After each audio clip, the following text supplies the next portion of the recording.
Hi guys, welcome back to my YouTube channel. तो आज मैं इस वीडियो में एक 20 फीट बाय 50 फीट के प्लॉट पे घर का डिज़ाइन डिस्कस करूँगा। उसमें कितने बेडरूम्स आ सकते हैं, उसमें कितनी पार्किंग आ सकती है, ये सारी चीज़ें मैं इस वीडियो में डिस्कस करूँगा। तो आइए बढ़ते हैं वीडियो की तरफ।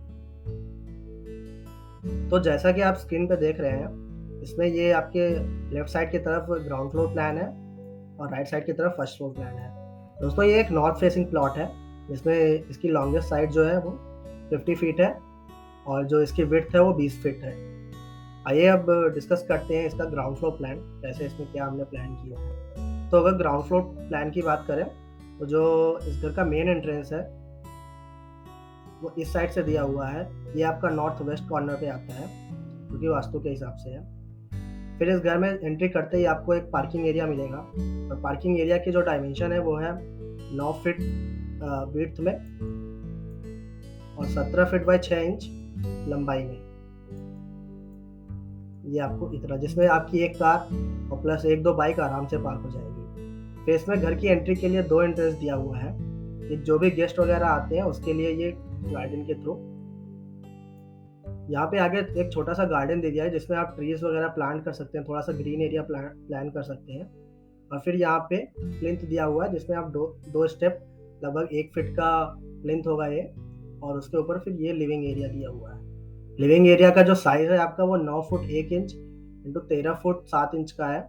इसमें आपका आराम से सोफा सेट आ जाएगा और एक टीवी यूनिट यहाँ पे आराम से प्लान हो जाएगा। फिर लिविंग रूम से हम ऊपर बढ़ते हैं, तो यहाँ पे आपका ये डाइनिंग एरिया आता है और एक कॉमन टॉयलेट दिया हुआ है। दोस्तों, यहाँ पे घर की ज़रूरत के हिसाब से हमने कॉमन टॉयलेट अंदर की तरफ से दिया था, बट अगर आपके गेस्ट वगैरह आ रहे हैं तो इस कॉमन टॉयलेट का आप ओरिएंटेशन इधर साइड से भी कर सकते हैं। तो ये अब बिल्कुल आपके ऊपर है, आप कैसा प्लान करेंगे। और टॉयलेट के वेंटिलेशन के लिए और इस डाइनिंग एरिया के वेंटिलेशन के लिए यहाँ पे एक ओपन टू स्काई हमने ओपनिंग छोड़ी हुई है, शाफ्ट छोड़ा हुआ है, जिससे इस बाथरूम का वेंटिलेशन हो जाएगा। और इस पैसेज का भी वेंटिलेशन यहाँ से हो सकता है आराम से। और एक दूसरा एंट्रेंस जो घर में है वो इस साइड से है, और यहाँ पे सपोज गेस्ट वगैरह के लिए ये एंट्री है और किसी को बाहर जाना है बिना गेस्ट के सामने से जाए हुए, तो वो इस ऑल्टरनेट एंट्रेंस से जा सकता है। और यहाँ पे डाइनिंग एरिया का एक और वेंटिलेशन इससे होता है, यहाँ पे विंडोज हमने प्लान की हुई है। दूसरा, यहाँ पे जो आपकी स्टेयर्स है, इस उसके नीचे हमने इस एरिया में अभी तक कुछ भी प्लान नहीं किया है, बट ये भी एक यूजेबल स्पेस होता है। इसको आप एज ए स्टोर या as a interior design element treat कर सकते हैं। बहुत अच्छी तरीके से इसमें प्लान किया जा। ये हालांकि इंटीरियर डिज़ाइन का पार्ट है, तो हम इसमें इसको कंसिडर नहीं करेंगे, ये आप अपने हिसाब से प्लान कर सकते हैं। दूसरा है, फिर उसके बाद लेफ्ट साइड में आगे जाएंगे तो यहाँ पे आपका किचन एरिया आता है, और किचन एरिया का जो स्पेस की लंबाई है वो है 9 फुट 1 इंच, और जो उसकी चौड़ाई वो 11 फुट 10 इंच है। फिर किचन से आपका सटा हुआ ये एक स्टोर रूम आता है। स्टोर रूम में आपको कुछ भी स्टोर करना है तो आप आराम से कर सकते हैं। दूसरा, किचन के वेंटिलेशन के लिए बाहर भी हमने यहाँ पे एक काफ़ी बड़ी सी ओपनिंग दी हुई है, जिसकी लंबाई है 12 फुट 8 इंच और चौड़ाई 4 फुट 5 इंच है। तो इसमें आराम से आपका पीछे ग्रीन एरिया भी प्लान कर सकते हैं, या कुछ यूटिलिटी आपको प्लान करनी है तो आप इतने एरिया में प्लान कर सकते हैं। और ऊपर से यहाँ पे ये ओपन टू स्काई है, तो यहाँ से इस बेडरूम का वेंटिलेशन, इस बाथरूम का वेंटिलेशन और ये किचन का आपका वेंटिलेशन बहुत ही अच्छी तरीके से होगा। तो ये काफ़ी खुला खुला रहेगा, लाइट और वेंटिलेशन दोनों में कोई चिंता करने की बात नहीं है। दूसरा, यहाँ पे ग्राउंड फ्लोर पे हमने सिर्फ एक बेडरूम प्लान किया है, क्योंकि अदरवाइज एक से ज़्यादा अगर हम प्लान करते तो काफ़ी कंजेस्टेड हो जाता। और यहाँ पे आपका इस बेडरूम में प्रॉपर इधर ओपन टू स्काई एरिया से लाइटिंग भी आएगी, वेंटिलेशन भी हो जाएगा, और एक अटैच टॉयलेट है आपका। तो अटैच टॉयलेट की जो डायमेंशन है वो 5 foot 6 inch into 4 foot 5 inch है, और जो आपकी बेडरूम की डायमेंशन होती है वो 9 foot 6 inch into 11 foot 10 inch है। तो ये तो हो गया आपका ग्राउंड फ्लोर प्लान। अब ग्राउंड फ्लोर प्लान से अब आगे बढ़ते हैं और फर्स्ट फ्लोर प्लान अपन डिस्कस करते हैं। दोस्तों, इसमें फर्स्ट फ्लोर प्लान डिस्कस करने से पहले एक और बात बोल दूं कि जो आपका वास्तु के हिसाब से जो किचन होता है उसकी सबसे प्रेफरेबल लोकेशन होती है साउथ ईस्ट डायरेक्शन। तो जो कि इस पूरे प्लॉट में ये साउथ ईस्ट डायरेक्शन में ही हमने किचन बनाया हुआ है, तो जो कि वास्तु के हिसाब से बिल्कुल ही कंप्लायंट है। इसमें आपको वास्तु की कोई चिंता करने की ज़रूरत नहीं। दूसरा अब हम बढ़ते हैं फर्स्ट फ्लोर प्लान की तरफ। तो फर्स्ट फ्लोर प्लान पे जब हम ग्राउंड फ्लोर से फर्स्ट फ्लोर की तरफ आते हैं, तो यहाँ पे एक आपका लाउंज स्पेस है। इसमें अभी तो मैंने खाली छोड़ा हुआ है as a circulation space, but इसमें भी आप कुछ-कुछ प्लान कर सकते हैं। जैसे यहाँ पे मैंने वार्डरोब वगैरह दिया है, तो आपको कुछ भी स्टोरेज प्लान करना हो तो आप यहाँ पे प्लान कर सकते हो।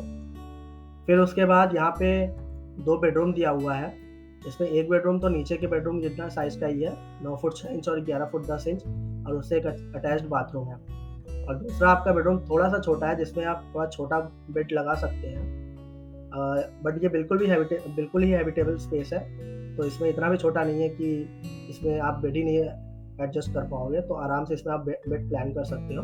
और इन दोनों रूम्स का ventilation open to sky area से दिया हुआ है। और फिर इन दोनों रूम को हमने ये बाथरूम से कनेक्ट किया हुआ है, जो आप देख सकते हो। और इस बाथरूम का ventilation open to sky area से, और इस बाथरूम का ventilation open to sky area से आराम से हो जाएगा।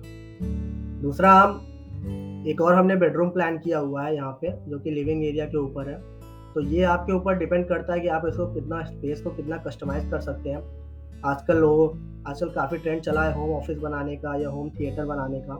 तो अगर आपको एक बेडरूम की ज़रूरत नहीं है, तो आप इस स्पेस को और भी तरीकों से ट्रीट कर सकते हैं, जैसे एक फैमिली एरिया की तरह से, या आपने यहाँ पे लिविंग एरिया या लाइब्रेरी बना दी, उसको कई तरीके से ट्रीट किया जा सकता है, वो बिल्कुल आपके ऊपर है। फिलहाल अभी के लिए हमने इसको मास्टर बेडरूम ही दिया हुआ है, मास्टर बेडरूम ही हमने बनाया हुआ है। तो यहाँ पे भी आप आराम से इधर टीवी प्लान कर सकते हैं। और दूसरा हमने इस बेडरूम को बाहर की बालकनी से कनेक्ट किया हुआ है। तो आप इसको बालकनी बोल लो या टेरेस गार्डन भी, आप इसको कुछ पार्ट आप इसको एज अ टेरेस गार्डन कर सकते हो। इसमें आपको चीज़ें ग्रो करनी है तो वो उस हिसाब से डिज़ाइन करके आप कर सकते हो। वो बिल्कुल आपके ऊपर है, उस हिसाब से उसका खर्चा भी आता है।